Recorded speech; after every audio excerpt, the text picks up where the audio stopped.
એક ગરીબ છોકરો માર્કેટમાં ફુગ્ગા વેચતો હોય છે. ઉનાળાની ઋતુ હોય છે એટલે અસહ્ય ગરમી અને ઉપરથી ખૂબ જ તાપ વરસતો હોય છે. આ છોકરાના પગમાં ચપ્પલ પણ ન હતા.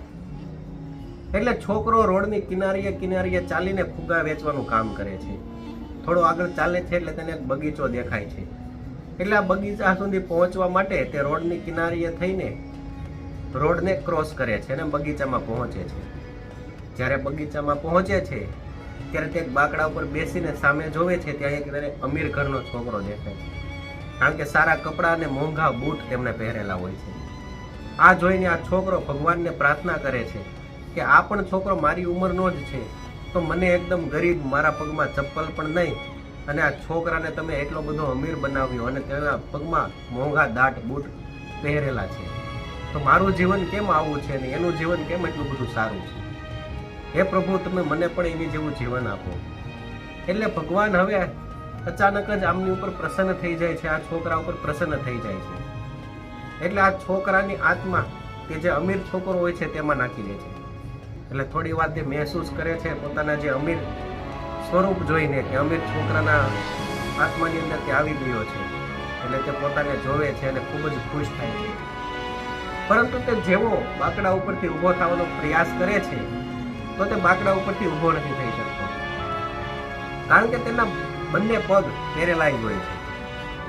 થોડી વાર થાય છે એટલે સામેથી એક મોટી ગાડીમાંથી તેમનો ડ્રાઈવર ઉતરીને એક વ્હીલચેર લઈને તેમની પાસે આવે છે અને તેમને આ ખુરશીમાં બેસાડી દે છે. અને જ્યારે તે સામેનું એક દ્રશ્ય જોવે છે કે જે ગરીબ છોકરો હતો તેમાં આજે અમીર છોકરાની આત્મા ભગવાન આ ગરીબ છોકરામાં નાખી દે છે. અને હવે આ ગરીબ છોકરો ઉછળકૂદ કરીને બહુ જ ખુશ દેખાતો હોય છે. અને પોતાનો હાથ પગ બધા સાજા જોઈને આ છોકરો ખૂબ જ ખુશ થઈ જાય છે. તેમની આત્મા ખૂબ જ ખુશ થઈ જાય છે. એટલે હવે આ છોકરો ભગવાનને પ્રાર્થના કરે છે કે મને જે મારું પહેલાંનું શરીર હતું તે મને આપી દો, કારણ કે જે મારું પહેલાંનું શરીર હતું તે જ મારી માટે સારું હતું. આ જીવન તો આવી રીતે હું નહીં જીવી શકું. એટલે ભગવાન હવે પાછું તેમને પોતાનું શરીર આપી દે છે અને અમીર છોકરાનું જે આત્મા હતી તે ફરી વખત તેના શરીરમાં નાખી દે છે. એટલે હવે આ છોકરાને સમજાઈ ગયું કે ભગવાને આપણને જે કાંઈ પણ આપ્યું છે તે આપણી માટે ઉચિત જ છે, આપણી માટે બહુ જ સારું છે. એટલે દોસ્તો, મોરલ ઓફ ધ સ્ટોરી એ છે કે આપણને ભગવાને બે હાથ, કાન, આંખ, નાક જો બધું સાજું અને સારું આપ્યું છે તો આપણી પાસે અમૂલ્ય ભેટ આપી છે, અમૂલ્ય વસ્તુ છે. આપણે ધારીએ તે કરી શકીએ છીએ. એટલે ક્યારેય પણ બીજાની પ્રગતિ કે બીજાનું સારું જોઈને આપણે દુઃખી ના થવું જોઈએ.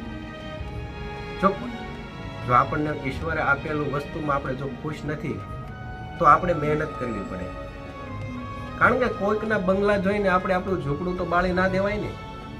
જો દોસ્તો તમને આ કહાની સારી લાગી હોય તો મારી ચેનલને સબસ્ક્રાઇબ કરી દેજો અને આ વિડીયોમાંથી તમને કંઈક જાણવા મળ્યું હોય, કંઈક શીખવા મળ્યું હોય તો આ વિડીયોને લાઈક કરજો, તમારા દોસ્તો, ફેમિલી મેમ્બર સુધી પહોંચાડજો. Thank you.